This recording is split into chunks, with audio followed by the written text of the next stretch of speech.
Hello, everyone. Welcome back to Salt and Burn This, a supernatural rewatch podcast. My name is Sammy. I'm Valerie. Thanks for joining us once again. So today is a rainy, drizzly, cold in the bone day. Mm-hmm. Like I haven't been able to get warm in my apartment, Oh. and I don't want to turn the heat up so hot that you're just like, ah. But it was cold and misty and rainy and cold. It's not miserable. It's a wintry day minus the snow. Yeah. Because it's North Carolina. And then so watching this episode again, I was like, I'm freezing the entire time I watched that. It's constantly snowing or raining or something. Raining. I felt for them. And they're not bundled up at all. I mean, and they're not out there in short sleeves, but they're not wearing winter wear. Right. So just watching them, I was like, I had soup for lunch. I was like, soup. Right? My only deal with soup is it doesn't stay in you long enough. I'm starving like an hour after I eat soup. So I love like holding a warm bowl. I love eating and how it makes you feel. Hour later, I'm like, okay, I need a steak or something because I'm starving. It depends on the soup. Oh, yeah. I mean, if it's a good, like, potato soup. Right, potato like soup or butternut squash soup. Yes. That can really fill you up. But the problem with butternut, though, is that it's so tasty to me that I want to keep eating it. Like, I'll go back for the second bowl. Yeah, go ahead. It's okay. It's okay? Now I really want that. I really I'm sorry. That's okay. That's okay. I did ask for a couple of cookbooks for Christmas, like an Instapot, because you gave me your Instapot. So I asked for an Instapot cookbook. I asked for an air fryer cookbook because my mom got me an air fryer for my birthday, or was it for Christmas? She always misses whatever the occasion is, and so she gives us what she calls she gives us like an unbirthday gift. Like that's she loves to quote Alice in Wonderland. And I'm like, but what is it for? What did you give me this gift for? I won't lie, it's a beautiful air fryer. It's one of those that like you can put a pizza in or a small like rotisserie chicken in, but it also like flips up so it doesn't take up space on your countertop. Oh, very nice. I of course don't have any countertop, so I put it away anyway, but still it's nice that it just kind of, and I have to learn how to do more than just like air fry green beans in it. Right. I do. I have I bought an air fryer, and that thing I actually do use. Do you use? Okay. Yeah, it sat on my my rack for a long time because I bought it, I think, because like Amazon had like a treasure truck sale or something. I was like, "Ooh, that's a great price for an air fryer," and then I got it, and it was so huge. It's like this big. It's like this. Yeah. I was like, okay, oh boy. It's really good for tater tots. Oh, yes. And then finally, my friend who went to Comic-Con with me, he was just like, you've never used this? You have to use it. And I used it, I think, like we went out to dinner, and I took home what was left, which was like a burger and fries. And, of course, fries taste terrible the next day. Microwaved or even in the oven, they're not great. Even in the oven. And then I put those things in the air fryer, and I was like, oh, my God. Yep. This is amazing. If I ever get, like, delivery, and here in Charlotte, delivery is miles away. So by the time, it's not like New York, where you're going to get your food, and chances are it's going to be hot, chances. Yeah. Charlotte, no, your food is not going to be hot. And so if I order something, I automatically now just put it in the air fryer. And I was like, yes, it's so good without that weird taste, like not that weird microwave taste. And you also don't heat up the entire oven, and it doesn't take forever. It's just like it crisps up, and it, melts the cheese. And yes, so it's really good for that. Love the air fryer. Yeah. Any air fryers want to sponsor us, we would not be upset. Oh my gosh, sponsors. I know, we're nowhere near there, but it's okay.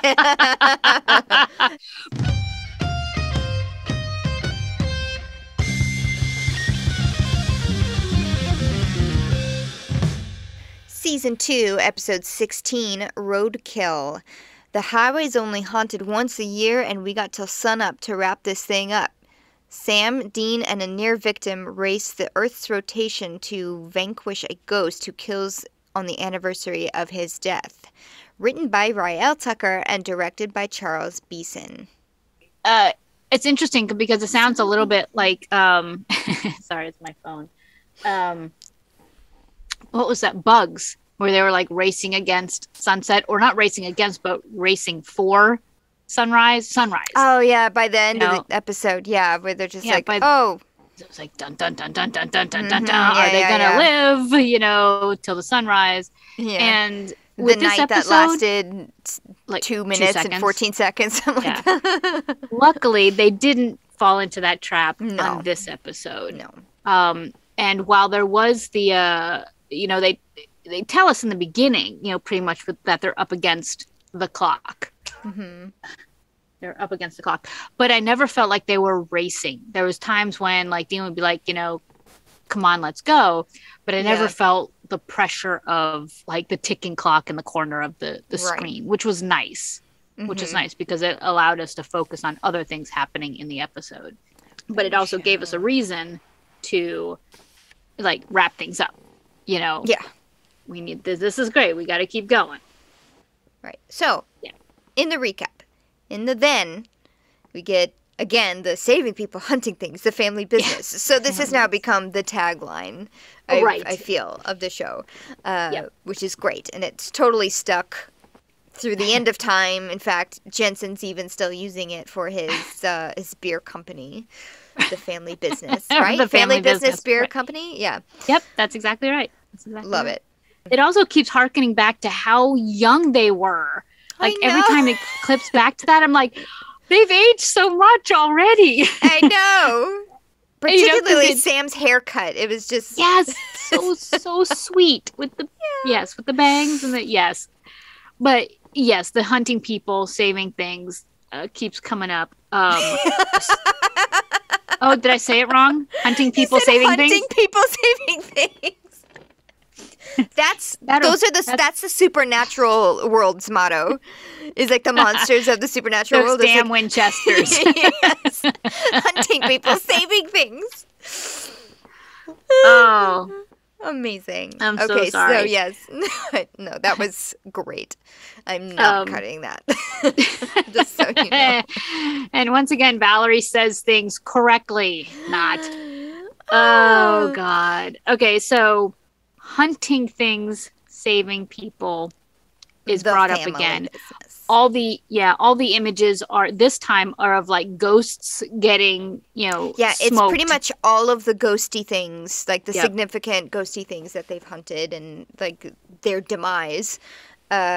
But also that discussion of, that Dean sees things in black and white. If it's evil, we kill it, period, end of story. And Sam being like, wait, no, there's shades of gray, Yep. And of course, you've got Bobby's line in there. A storm is coming and you guys are right in the middle of it. Yeah. Like, ooh. But so this is like it's kind of a broad recap, right? It's like it's not really pointed in any kind of direction. It's just like, okay, they hunt things and save people. Right. But they luckily, I don't want to say luckily, that's not what I meant to say, but this time, no daddy. John is not in this. That clip of John leaning in and talking to Dean isn't in there. There's no daddy clip in this one. So for me, I kind of did a phew, we're not doing the yellow-eyed demon story. Oh, yeah. I gotcha. So that kind of made me, I don't want to say like, but I felt like it was going to give us another break. It wasn't going to be so heavily dramatic on Sam. Right, because we did get a break with the last one. But the like major break with that one. Major break. And without being a spoiler, they gave us a break on this one too. Yeah. So thank you. Yep. Mm-hmm. Thank you. So, but now, they did hit us up with like major pop culture movie references in this one. They stepped away from it for a while, and now it's like boom, right back in. Yep. So now, a husband and wife on a road trip. They are obviously lost, and they are obviously angry at one another for being lost. Never been Yeah, there. luckily though. Yeah, but I mean, luckily though, the husband's like, all right, I admit it, I got us lost, and Yeah. he's trying to keep it light, Yeah. which I appreciate. Instead of him being like, no, I'm a man, I won't stop for directions. He's like, no, I'm a man, we can't stop for directions. It's not in our DNA. So he's Right. trying to keep it light, even though they're on this like dark, snowy winter like mountain road with no other Yeah. cars on it, No no other lights lights, and no lights. on it. Yes, exactly. Yeah, they were a cute couple, and he was trying to tease her. Like she's like frustrated and pissed, and I get that. And he's just like, "Oh, come on, don't be mad. Pookie, pookie, Tickle, pookie, pookie. tickle." Yeah. Kissy, kissy, kissy. Yes. And she starts to fall for it. She's like, "No, I'm mad at you." Yeah. No, come on. No. And unfortunately, it looks up at the last second to see a man standing in the middle of the road. Yeah. And she hits the brake, she turns the wheel, and they go sliding off, careening off the side of this like mountain road, and crash into trees. And then sometime later, she comes to. She's very disoriented, as one would be after a crash like that. Right. And her husband, David, is missing. Yeah. No, his door's open, but he's not there. He's not in the car. He's not outside of the car. And that's the first thing she says when she kind of comes to is like, David, she's like, oh, she's got a busted lip. The windshield is smashed. The car is smoking. And she's like, David gets out of the car and goes looking for David. She goes wandering off looking for David, just calling his name David. She doesn't find David, but she does find kind of a creepy house in the middle of the woods, as one does. As one does in Supernatural. Goes inside to see if anybody's there, and she sees the back of the man that she swerved to hit. He's wearing the same, like, the puffy vest and a hat. It spooks her, but she's also like, "Oh, I'm so sorry." Oh my God, are you okay? Yes. Look, yes. You're here. You're okay. I'm so sorry. Yeah. And this guy turns around and he's like holding his innards. Yeah. In his hands. He's got a massive belly wound and he's bleeding.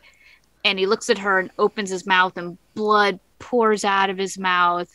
And he starts also like decomposing, like the special effects, right? And then he turns into like our corpse. New, yeah. Which like, it's such a shame that these special effects from 15 years ago don't quite hold up on these newer TVs with the 4K or the HD. I don't have 4K, but even HD or just is the size of the TVs we have now. Yeah, it's just, it looks like, looks cheesy. Yeah. But I'm sure it didn't then. Right. She screams, blackout, title splash. Right. Okay, so about this actress. You mentioned her last time in our other episode. Yes. Aren't you, don't you watch Battlestar Galactica? Trisha Helfer. I watched it initially. Here's the thing. I watched the original Battlestar Galactica when I was a kid. Okay. So when the reboot came on, I watched it for a hot second and I was just like, it's not doing it for me as a fan of the old Battlestar Galactica. And so I did not invest any time with it. Now, also, Trisha Helfer as one of the lead characters in this Battlestar Galactica is almost unrecognizable as the actress you see now in this episode or in future episodes when she's on like Lucifer. She is stunning, but in Battlestar Galactica, yes, I did not fully recognize her. I did not put two and two together. Just, like, I know, like, because you mentioned, like, Stargate and Star Trek and, like, all of this stuff, and I feel like Battlestar Galactica would be a show that you would be into. I wanted to be into it. I absolutely wanted to be into it. And when I learned that she was on Battlestar Galactica, I was a little shocked that you didn't mention that as the thing that you recognized her from. Because I didn't. She looks completely different. And I hate to say it, it's because she's blonde on Battlestar Galactica, and everything I've seen her do since then, she's not. Ah. Had I watched this episode at the time that it was put out, anybody who recognized this actress would have been like, oh my God, Battlestar Galactica. Oh my God, it's Trisha Helfer. And so that fan base would have been watching this episode for her. Yeah. I just watched it and I thought she was fabulous. It wasn't until later that I was like, oh, that's her. All right. So after the title splash. Yes. It's still on Molly. Or I'm sorry, we don't know her name yet, but her name is Molly. She runs away. She's running into the street and looking for a car. A car does come. It's the boys. How about that? And she does the whole stop. Very much like Austin Powers, you know, with the in front of the steamroller. Stop. Except the Impala is going much faster. Yes, it's way more urgent than that. But yes. Yes, and they slide to a screeching halt just before they hit her. Yeah. She goes up and bangs on the window, and she's like, you have to help me, you have to help me. Sam rolls down the window and says, okay, we'll help you. Just tell us what's going on. And she does. So the next thing we see is them just standing outside the Impala while she's, telling this story. You know, that she, almost hit a guy, and then they crashed into a car. She woke up, her husband was missing. I can't find my husband. And they're like, all right, well, get in the car. Let's go. Let's get you out of here and get you safe. And she's like, no. Where's my husband? I have to find my husband. Yeah. And they can't get her to leave. So they're like, okay, we'll she's like, let me take you back to the car. We'll have to go. Maybe he went back to the car. We have to go back to the car. They go to the crash point, but her car is missing. Gone. She's freaking out, as one would. She's like, right. I swear this was the tree that I hit. Right, this is a tree we crashed into, and this is where the car was. Who would have who could have taken the car? It was totaled. It was totaled. Yeah.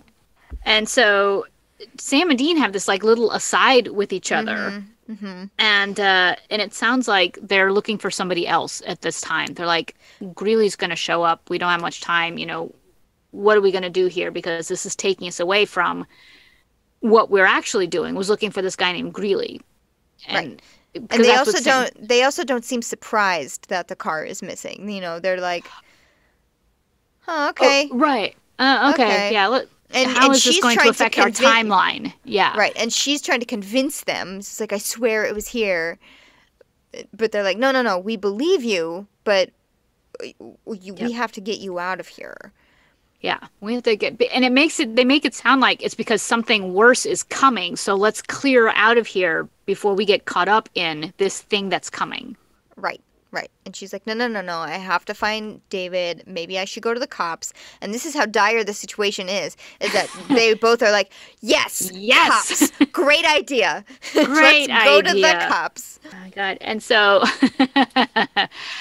they get in the car and are driving to, I'm assuming, the police station. And as they're in the car, she mentions that for their anniversary, she and her husband were on their way to Tahoe. So there hasn't been a MapQuest moment yet in this episode. So if they were on their way to Tahoe, I'm assuming there would have been close to Tahoe if they were trying to get there for their anniversary. So I'm assuming somewhere, within a few hours drive of Tahoe is where they are right now. Of Lake Tahoe. Of Lake Tahoe, yeah. But she's also depressed because the last thing that they did before he disappeared was have a fight. She called him a jerk. They were just arguing, and one of those regretful things of, oh my God, what if the last thing that I ever called the person that I love the most was a jerk? Yeah. And I never see him again. I was like, it was just one of those fights that you have with somebody because you're trapped in the car with them. And Sam and Dean are like, yeah, we know. Yep. We are familiar with those. And then all of a sudden, the radio turns on by itself. And it's playing The House of the Rising Sun. Molly recognizes as the song that was playing while they crashed. Which it was. Back in the recap scene, we did not say, but on the radio. Yeah, as they were driving, that was playing in the background. Yeah. Sam or Dean, I forget which one. One of them was like, "Is that you? Did you do that?" And the other brother's like, no, wasn't me. And as soon as he says that, the radio switches, goes through the whole, like, runs up the dial through all the static, and it stops on a static station. And you hear, everybody hears, she is mine. She is mine. Like, come over the radio. It's not a song, it's just words. Yeah, like a hoarse whisper. And they look up in time to see a man standing in the middle of the road. And this time, instead of screaming and slamming on the brakes, Dean floors it. He's like, hold on. Floors it. And of course, Molly's like, what are you doing? Yes, yeah. And he floors it, he guns it towards this guy in the road and blows right through him. Just poof, ghost right through him. And this, of course, blows Molly's mind. She's like, what just happened? And they keep driving fast out of there while she's freaking out. And Sam is just like, don't worry, everything's going to be okay. Seconds before the engine sputters and dies. And car's dead. And Dean's like, it's not going to let her leave. So Sam and Dean, they still seem to have a plan. They don't seem to be taken aback by any of this. This is just like, okay, check this off the list because now we have to move on to the next thing. They get out of the car. Dean goes to the trunk and starts doing the hunter thing. I know. So, like, Molly's sitting there already in disbelief and in shock that this guy that Dean tried to run over didn't get to run him over because he smoked away before her very eyes. Now they're just, like, nonchalantly opening up their trunk of weapons in front of her. And so now she's like, I'm gonna go. Does, like, the tiptoe back away kind of thing, you know, like, thanks, guys, like, but... Thanks. I don't feel like being murdered here today by you guys. I'm just gonna go. I'm gonna fail. And then at this point, they get right to the point, because they did mention earlier, while Molly was stunned that her car was missing by the tree she crashed into, they did have an aside discussion, maybe we should just tell her the truth. No, she's going to run in the opposite direction. Right. So here, now they kind of have no choice but to tell her something. Right, about the ghosts that they're hunting, which Dean literally just says, like, we're hunting ghosts. Yeah, like, how do you think we found you out here? He's so blunt, you know? Yeah. It's like, he's basically saying, I don't have time to do the whole, you know, truth is out there with you. Yeah. We were here for a reason, you know? What do you think, how do you think we found you? Right. You know, how do you think this happened? We were out here hunting something. And it was for a ghost. Ghosts. He says we're hunting. For what? Hunting ghosts. And Sam's like, ugh. Like, don't sugarcoat it for her. Yeah. Yeah. And here comes Sweet Sam, you know. Yep. And Sam tells the story of the guy in the road, basically. Yeah. Of, like, who this guy is, this ghost that they just, you know, drove through. Yeah. That he died 15 years ago on the highway. And each year, on the anniversary of his death, he haunts that road. And he's looking for somebody to punish for it. Or his death. The boys are there to try to stop him. So we've, you know... off camera, they've already done the research. They found, like, this case, you know, so now we're kind of smack dab in the middle of it. Yep. And she thinks that these guys are crazy, but also Dean makes good points. So it's like, yeah, we're crazy. You know what you saw. You saw that guy disappear out of nowhere. You saw that guy, like, holding in his intestines. Yeah. Farmer Roadkill. Yes. They actually called out the title of the show, Roadkill. I know. But, yeah, Dean, he's back to being Mr. Black and White, you know, Mr. Abrupt. Yep. And Sam's being, like, the gentle, caring, trying to break it to her easy. Like, let's you know, be sympathetic to what she's going through while we try to figure out this case. And says something. He's like, some spirits only see what they want to see. Yeah. And because she's like, why is this ghost here? Like, why is he trying to, you know... Why is he after me? Because... Why is he after me? Why is he punishing me? I didn't... You know, and the answer is, I don't know, but maybe some spirits only see what they want to see. Yeah. And then comes the recognition of, oh my God, did he take my husband? Is my husband also part of this punishment? Right. Does Greeley have him? Have my husband. We have to go find my husband. Yes. She's back. And the boys don't respond to that. They give each other kind of looks, but they don't say anything to Molly. I thought it was kind of interesting because them giving her the whole truth is out there stuff is the same thing. Her recognition was kind of along the same as like Linda Blair's in, what was her episode? I never remember. I just keep saying the Linda Blair episode. The Linda Blair episode. Because it was an outsider brought into the supernatural world, like into the supernatural lore. And so the boys had to do the same thing. They're doing their supernatural thing, and now they had to bring in an outsider. And for me, it was kind of the same recognition of first they're like, the women are like, what? And then like one little proof, they're like, oh, I can trust these boys because something weird is happening. The usual suspects, by the way. Thank you. That wouldn't have come to me. No, I had to look it up. Oh. So they promise to help her if she helps them to locate where it is that she saw the guy. Yeah. Head off into the woods. They go into a creepy building, which they think is maybe his hunting cabin, because it's not really a house, like the furnishings on the inside. Yeah, it's definitely the same cabin that she was in earlier. Yeah. No sign of grave, so they can't salt and burn a corpse. Salt and burn. They even say that out loud a number of times in this episode. Well, yeah, there was a whole, like, coming up shortly. They kind of have, like, a salt lesson or a lecture, which they haven't had yet. It's just like, oh, now you're explaining why salt is useful. Why salt? Yes, exactly. Yes. Exactly. So, but right now, she's like, why do you need the grave? Oh, so we can salt and burn the corpse. Naturally. Right. Right. She's like, so you guys are like Ghostbusters.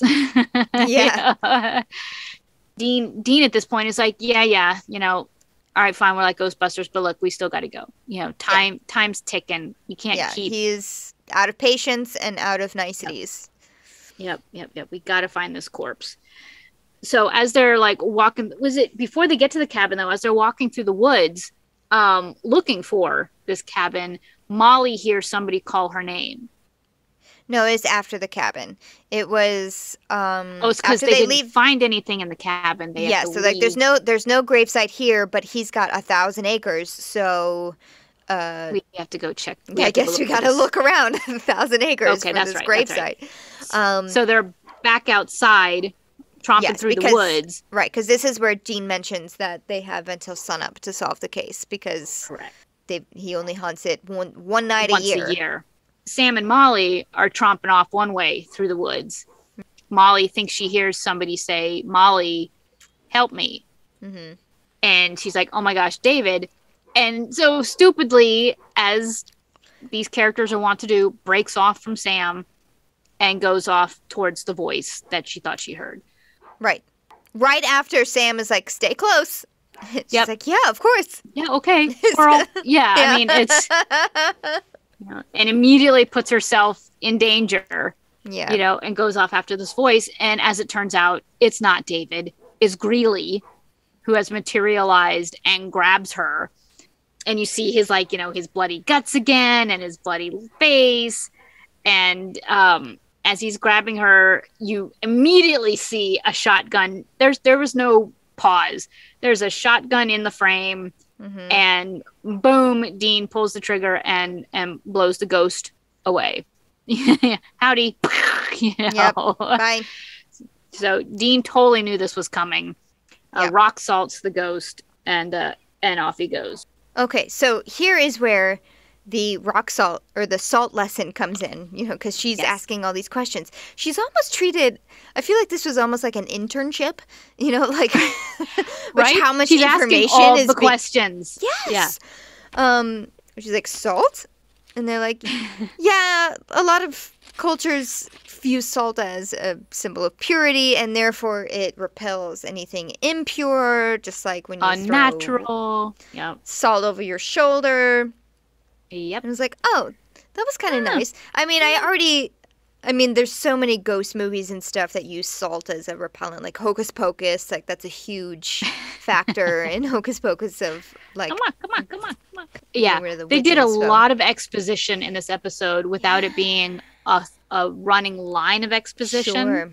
You know, and it was kind of nice the way they did it through this third character saying, wait a minute, but, you know. Yeah. And she actually asked questions or brought up points that I think we just took for granted. Right. That we assumed we just knew. Mm-hmm. There's two or three, I started saying, this was the best quote of the episode. And then like another one came up and I was like, oh no, this is the best quote of the episode.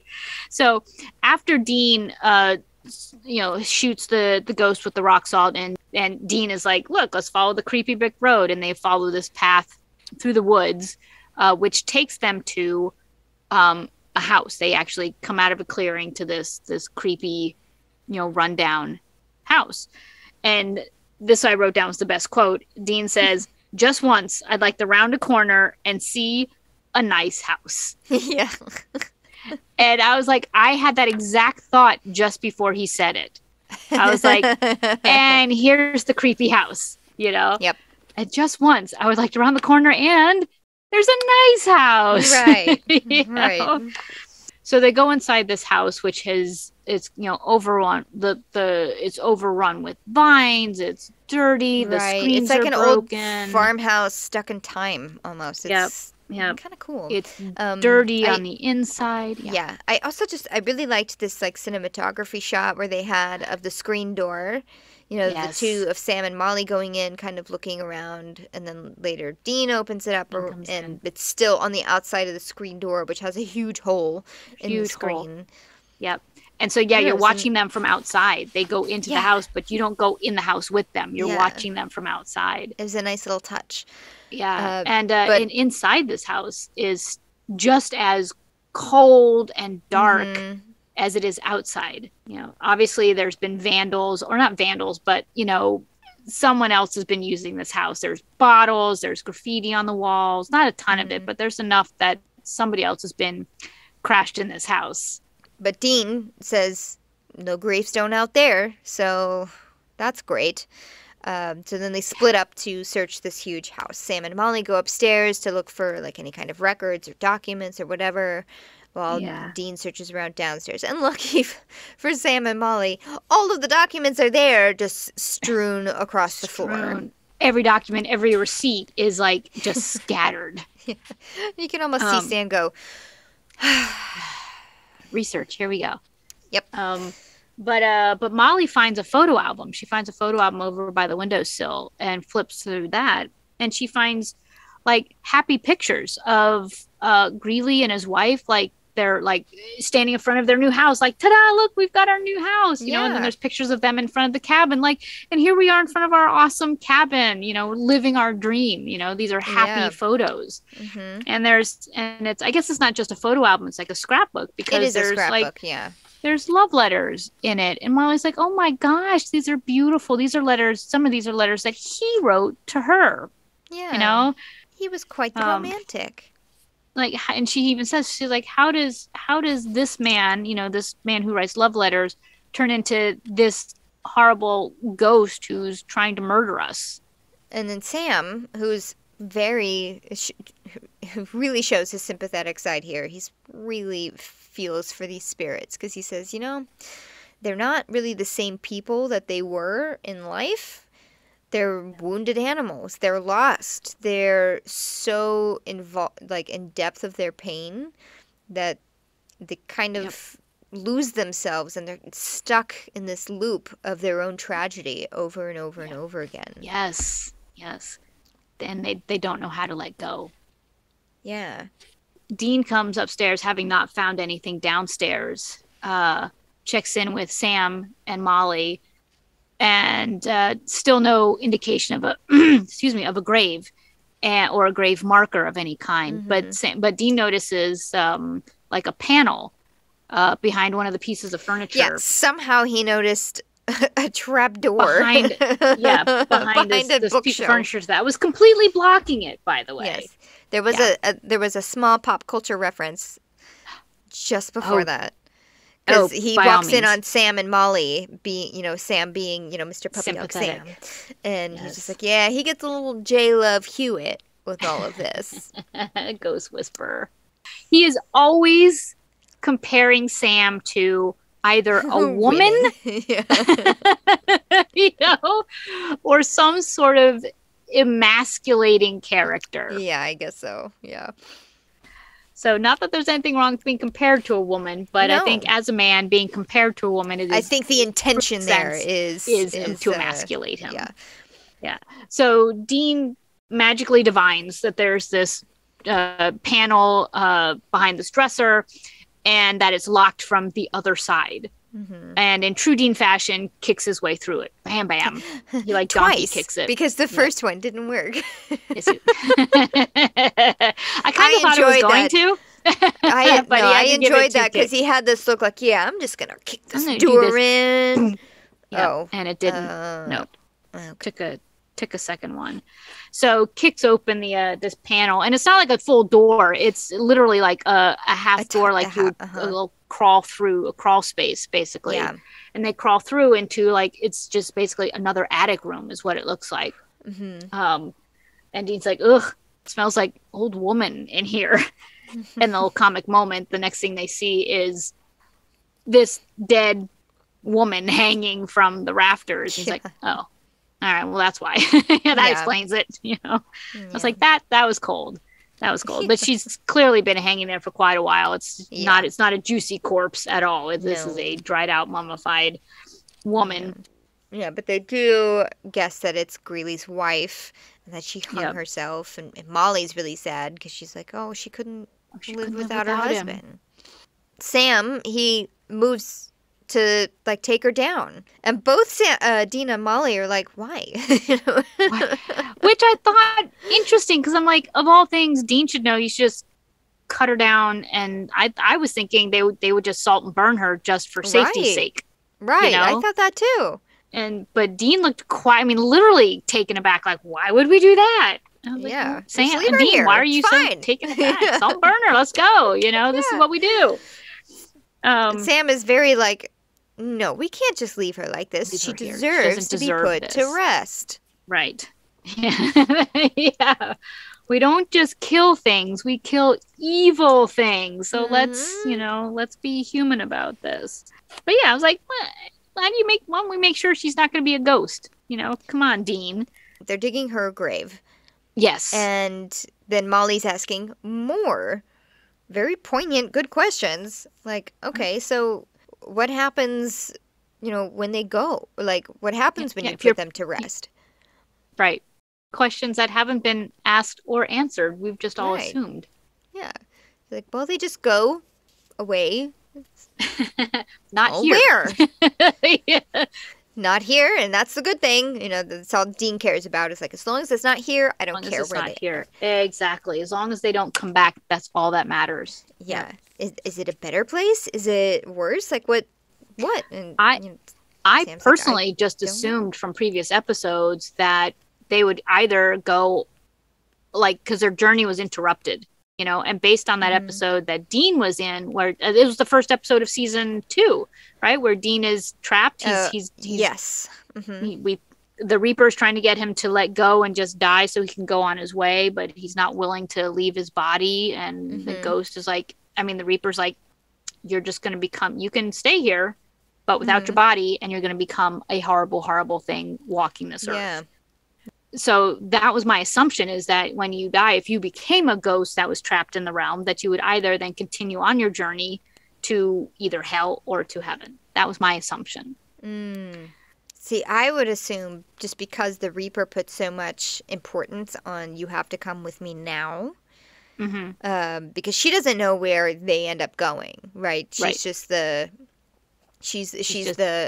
courier. What's the guy?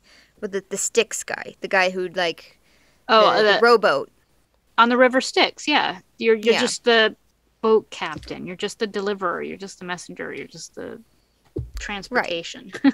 The transportation, right? And once you get there, that's up for somebody else to decide.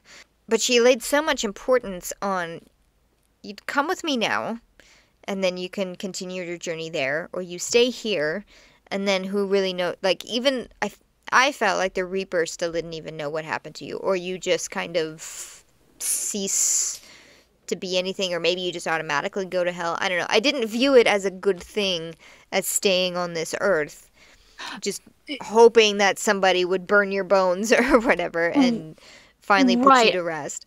Right, I guess at least in supernatural world. When it comes to other ghost movies, such as Ghost, once you finish your unfinished business, then you move on to wherever you were destined to be. Right. Well, that's what my assumption was, is that no matter which direction you were headed, if you stopped and were trapped on Earth, that if someone, let's just say you were an evil son of a bitch, but you were trapped on Earth because you were an evil son of a bitch and you couldn't let go because you had that hate, so much hate, until someone salt and burned your bones, you're stuck on Earth. But if someone salt and burned you, then you you finished your journey straight down to hell. But if you were somebody else who started out good, let's say like John Greeley, that you started out as this loving man and then, you were killed, but you had so much anger, trapped on Earth, that if someone salted and burned your bones, then you would then continue on your journey to heaven, your evilness. Or do the powers that be, the judges, take into account your afterlife? What you did. But that was something that I did not take into consideration. Is what you became once you were trapped on Earth. Right. Still kind of unanswered. But Molly asked the question that we all just took for granted, Right. She's like, so what happens when you're put to rest? She totally asked the why. Why? Yeah, exactly. And like even and Dean's like, doesn't matter as long as it's not here. Doesn't matter. Doesn't matter. We can move on. Right. And Sam more gently is like speculating, well, that's probably why the living cling so much to death and the dead. Or I'm sorry. It's probably why both the living and the dead both cling so much to life, is because of the fear of the unknown. Right. And then Molly kind of hears this, but then switches back to, where's my husband? She starts focusing back on where's David? We have to find David. Yeah. And so now I'm seeing it as her obsession. I did too. I was kind of just like, but God, given everything that she was just exposed to, she still keeps flipping the switch back to where's David. Yeah. So back in the old house, Molly is still fixated on that photo album, the scrapbook. Probably just feeling pretty sorry for Greeley, honestly, even though he is a creepy ghost. Sam and Dean alone, or at least away from Molly's earshot, are like, dude, we have to tell her. We have to tell her the truth about what happened to her husband. Dean is like, nope, that's gonna make things worse. Yep.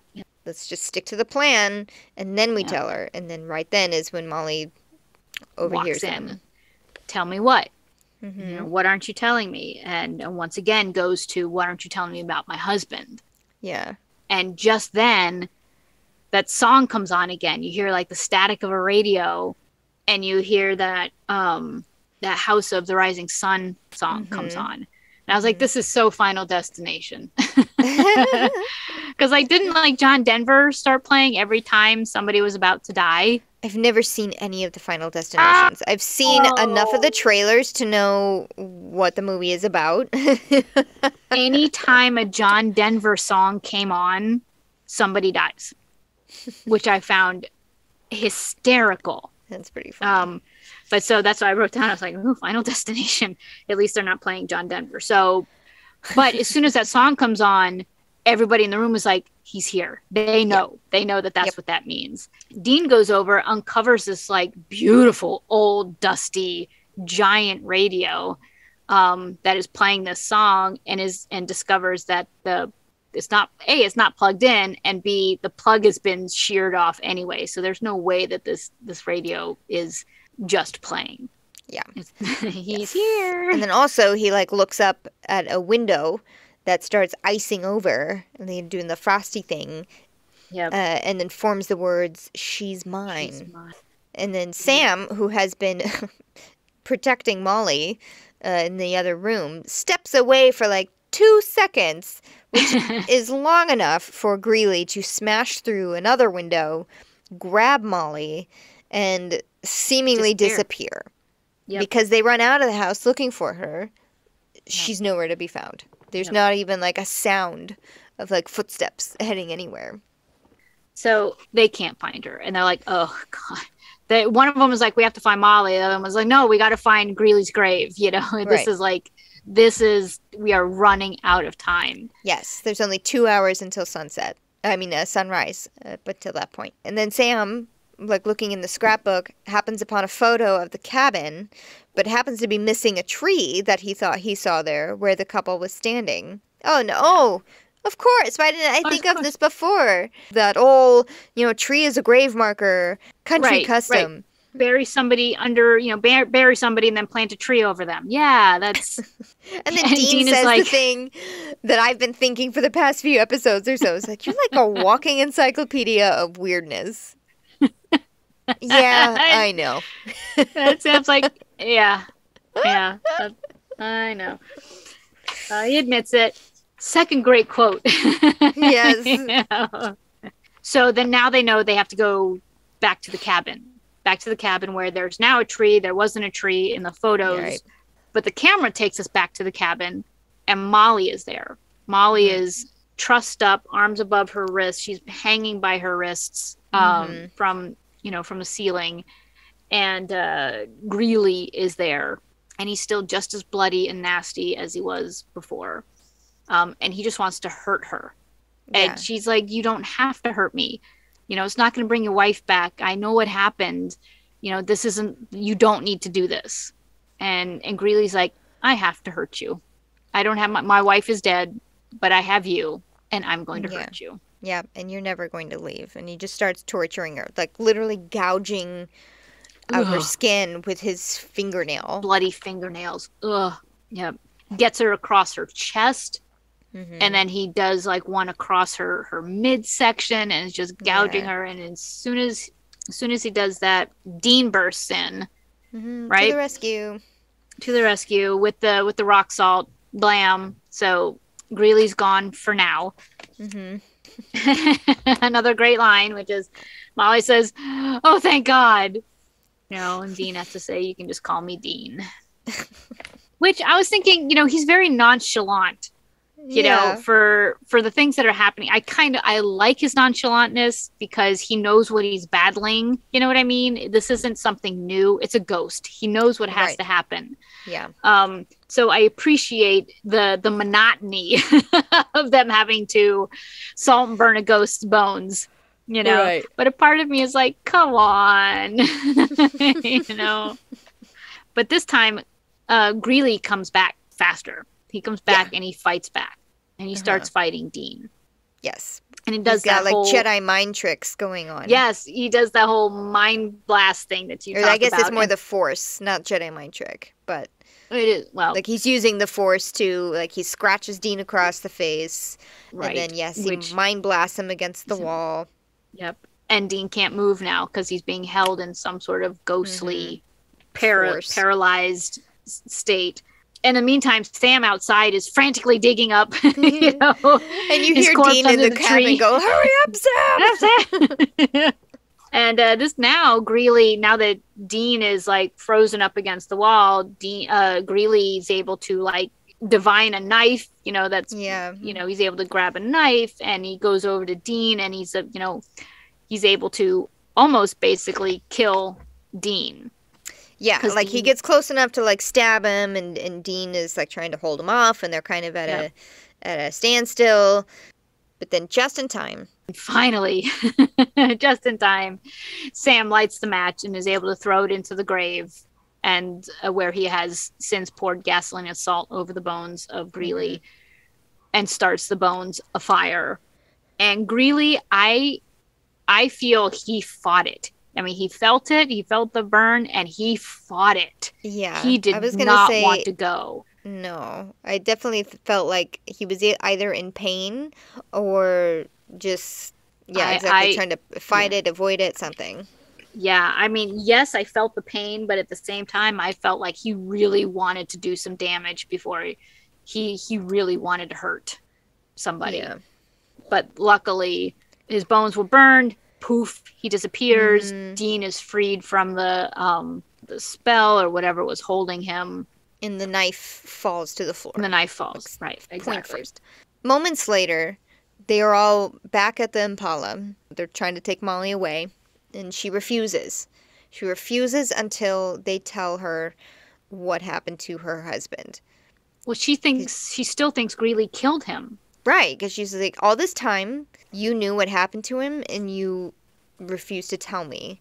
All you cared about was getting this ghost. You didn't care about me or my husband, right? My husband or getting us together. You knew that he was dead, and you just didn't tell me. You used me as bait to get what you wanted, which was to kill the ghost. You didn't.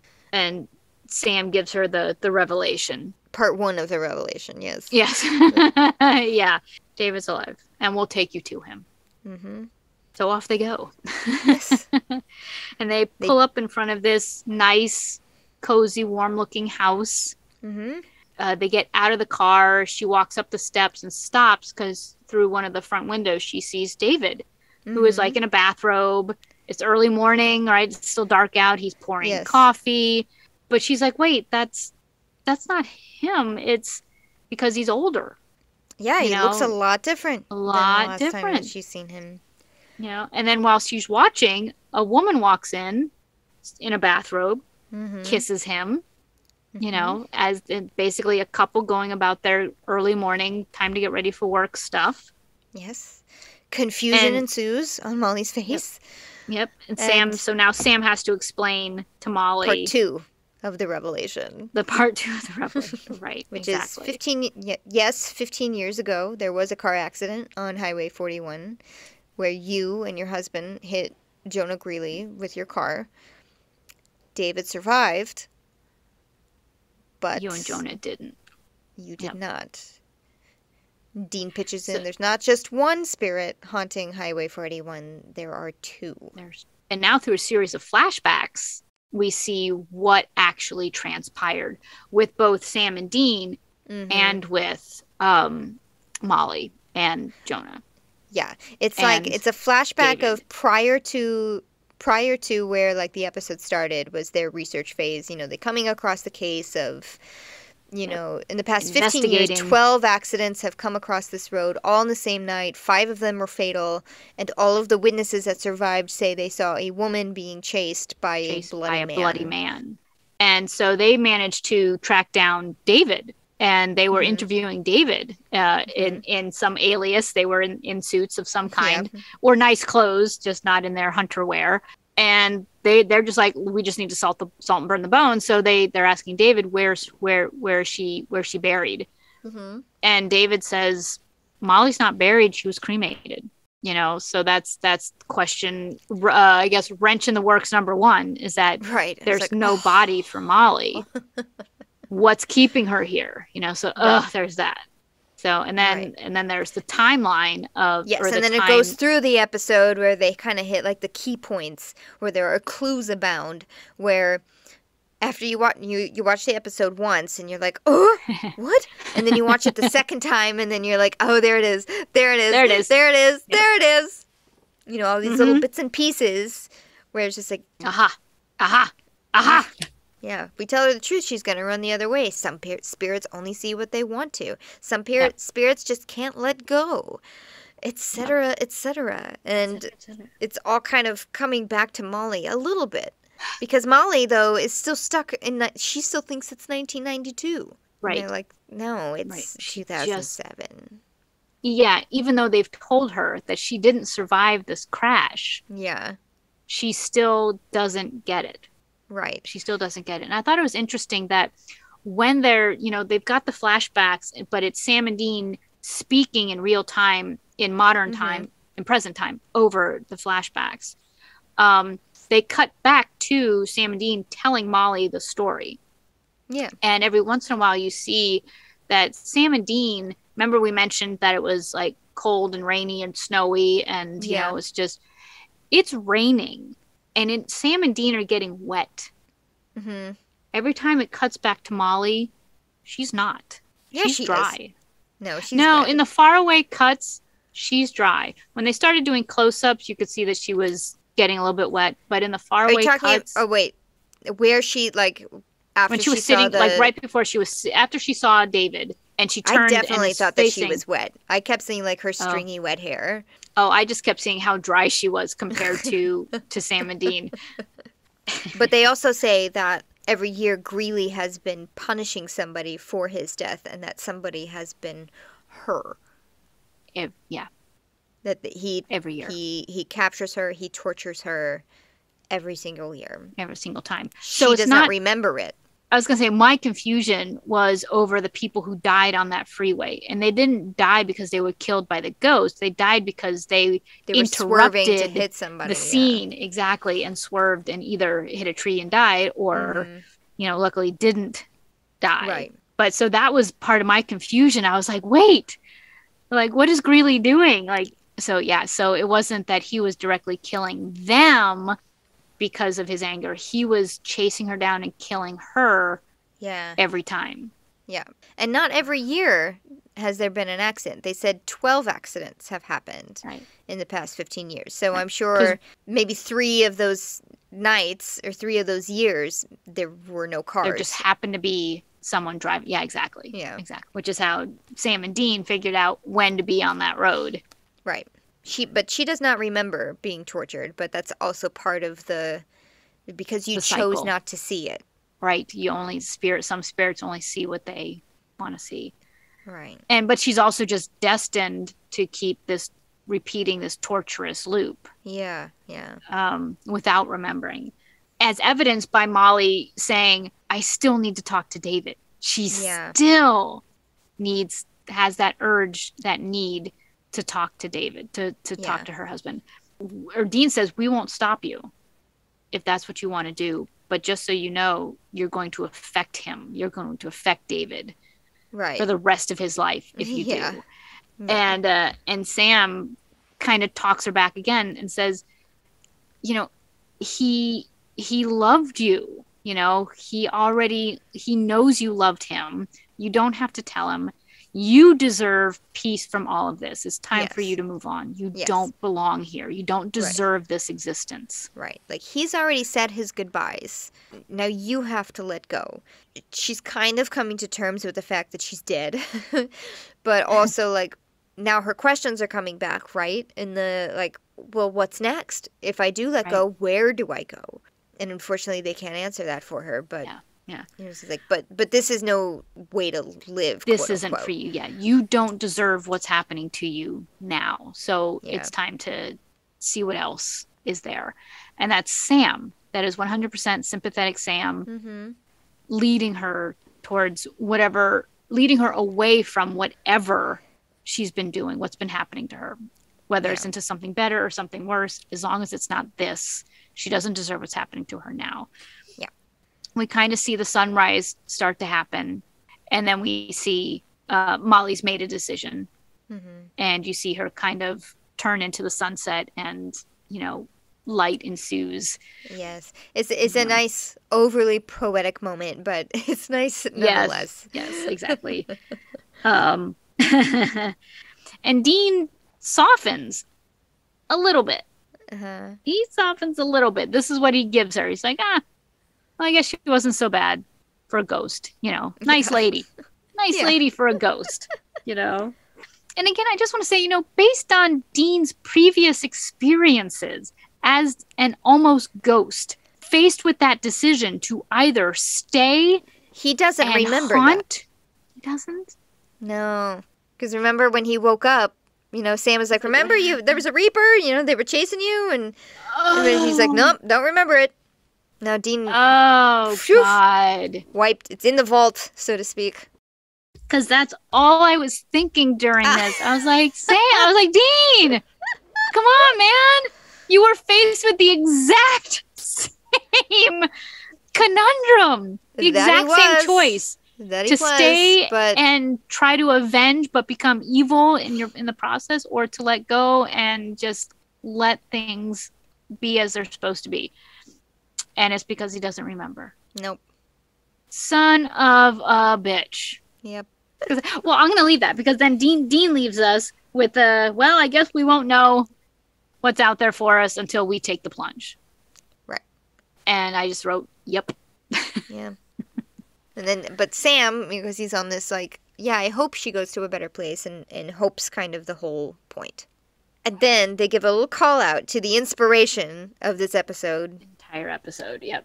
Where Dean calls Sam, all right, Haley Joel. Yeah, Let's which hit the is road. The Sixth Sense, the child actor, which, by the way, a brilliant movie. Oh, The Sixth Sense. Absolutely brilliant. And so, of course, great homage to this. Yeah. And throughout, as I was watching, I was like, ooh, this smacks of The Sixth Sense, not in a bad way. Not in a, oh, God, this is cheesy way, but I was like, clever. This is clever. Yeah. This is that. Yeah. And because when the first time I watched The Sixth Sense, I was, what? Yeah. I completely bought into all of it. So the revelation, the big revelation, had me like looking at the people next to me in the theater going, wait, what? Huh? What? Yeah. So I had all of those moments. And so in this episode, when I started to see this happening, I was still stuck on Greeley, which they did a great job in making us follow the Greeley Monster of the Week story. And it wasn't until towards the end where I kind of went, click, okay, I get it. And I'm going to wait for it. I'm going to wait for them to tell me. And then I was like, aha.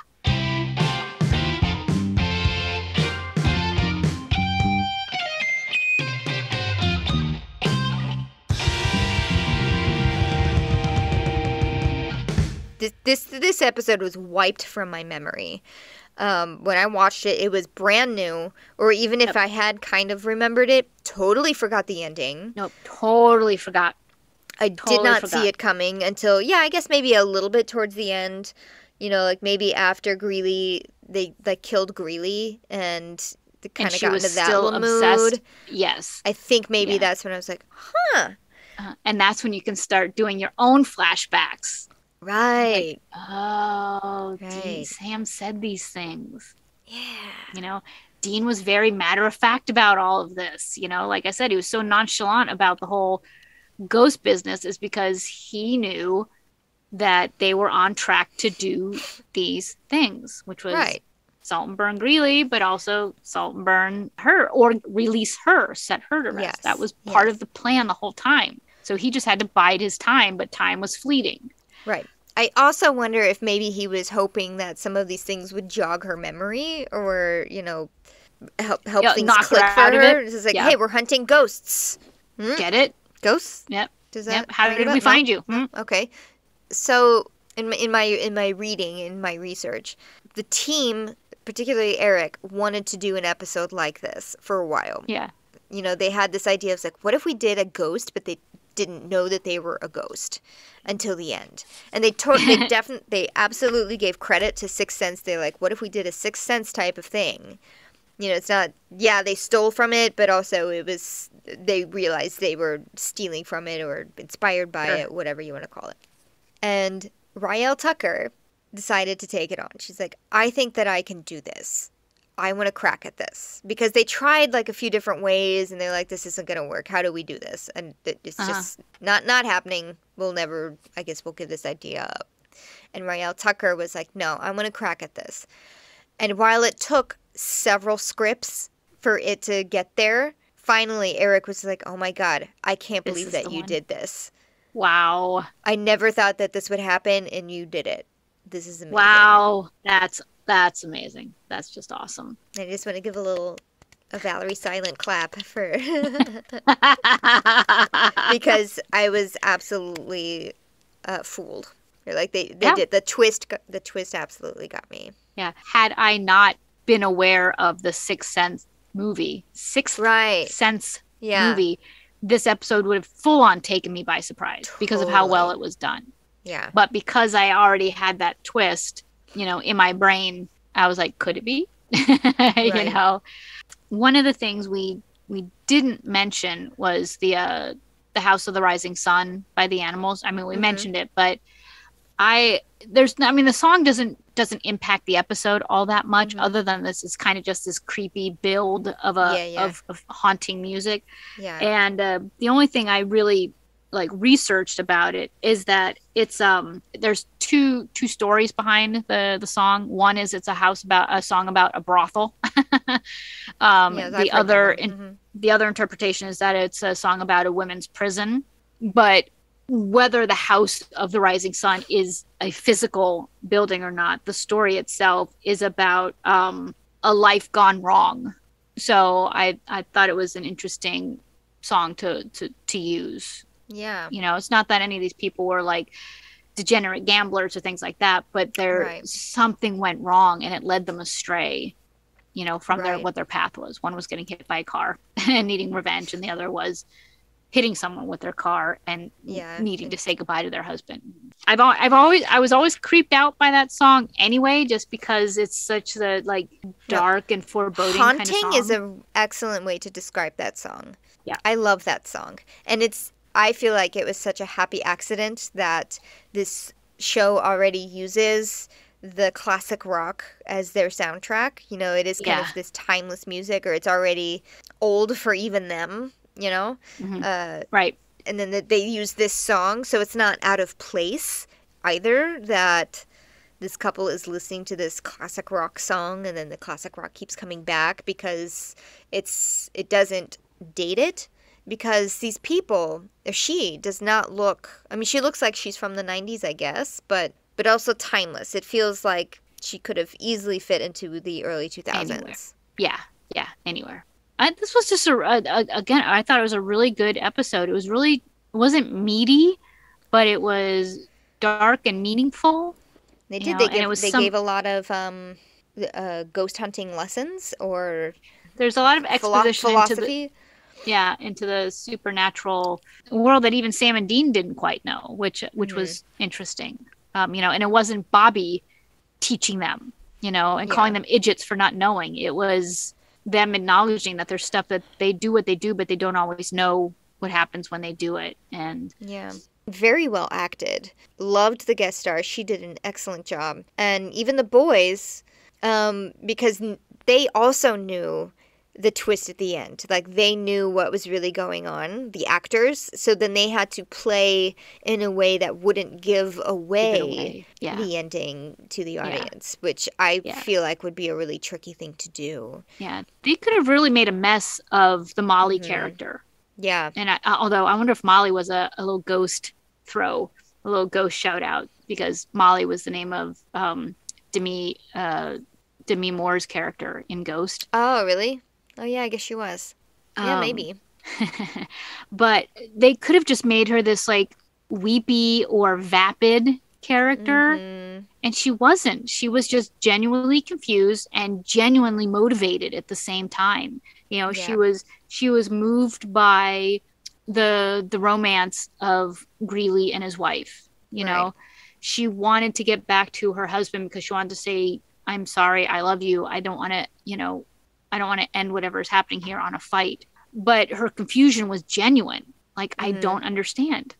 I don't understand what these two men are trying to do. Right. You know, what's with all the weapons?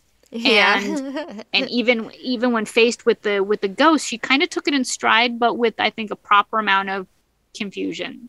Yeah. So she could have been overdone or way underdone. And it wasn't about, you know, a girl running screaming through the woods.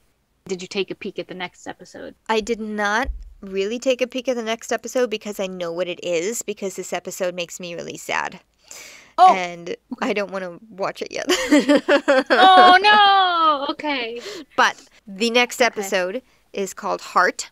It's another Sarah Gamble, Kim Manners banger, I'm sure. They're great. Yeah. Looking forward to that, to being sad. Make sure I watch it at night so I can just drink. And exactly. I mean, it's not so sad, but I don't know. It makes me... I remember some being episodes like, are sad. Some are... Oh, no. Okay. This one, it's like one of the few of season 2 that I do remember. Thank you, everyone, for listening to this rewatch of Roadkill. We will see you next week for Heart. Please be sure to subscribe and follow and rate us on Apple Podcasts or anywhere that you can find podcasts. Also, you can follow and subscribe to us on all of our social media. We are at Salt and Burn This on Twitter and at Salt and Burn This Pod on Facebook and Instagram. Thank you, everyone. We will see you next week. Bye. Bye.